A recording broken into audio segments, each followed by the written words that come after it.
اسکردو کے قریب واقع سرفرنگا میں اپنی نوعیت کی پہلی کولڈ ڈیزرٹ جیپ ریلی کی نمایاں خصوصیت یہ ہے کہ یہ 7,500 فٹ کی بلندی پر منعقد کی جا رہی ہے۔ سرفرنگا صحرا بھی عام صحراؤں کی طرح نہیں ہے، بلکہ اس کے ایک طرف دریائے سندھ بہتا ہے تو ساتھ ہی اس کی ریت پر چاروں طرف سے برف سے ڈھکی چوٹیوں کا سایہ پڑتا رہتا ہے۔ اس ریلی میں حصہ لینے والے مہم جو ڈرائیوروں نے اس کے لیے خاص طور پر گاڑیاں تیار کی ہیں۔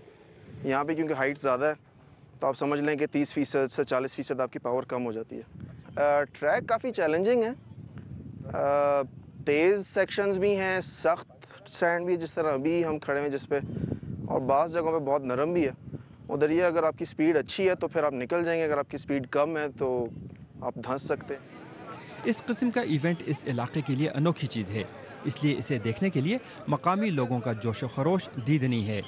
بالکل ہمارا پلان یہ ہے کہ ہم ہر سال کا اس کو ایک کیلنڈر ایونٹ بنا دیں گے اور اس کی ٹائمنگ بھی انفیکٹ یہی رکھیں گے تاکہ لوگ اپنے بچوں کی چھٹیوں کے اندر، کیونکہ اگست کے اینڈ پہ چھٹیاں ختم ہونا شروع ہو جاتی ہیں، so what I would want is to be a family event. تو ابھی بھی ہمارے دوست ہیں جو اپنی وائف کے ساتھ گاڑی چلا رہے ہیں، بچوں کو لے کر آئے ہوئے ہیں، ہم سب فیملیز کے ساتھ آئے ہیں۔ ریلی کا کامیاب انعقاد مختلف شعبوں کے درمیان تعاون کی بدولت ہی ممکن ہو سکا۔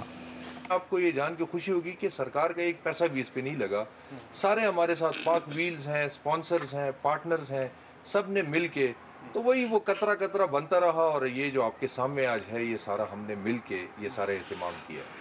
اس کے علاوہ یہ ٹورسٹ سیزن جو ہے تو اس علاقے کا تقریباً 15 اگست تک یہ ختم ہو جاتا ہے، تو ہمارا خیال یہ تھا کہ اس کو ہم تھوڑا سا ایکسٹینڈ کریں گے اور لوگوں کے لیے ایک لوکل اکنامک ایکٹیویٹی بھی جنریٹ ہوگی۔ شرکاء، تماشائیوں اور منتظمین کا جوش و خروش دیکھتے ہوئے لگتا ہے کہ سرفرنگا ریلی اس علاقے کی سیاحت کا مستقل جزو بن سکتی ہے۔ ظفر سید، BBC نیوز، اسکردو۔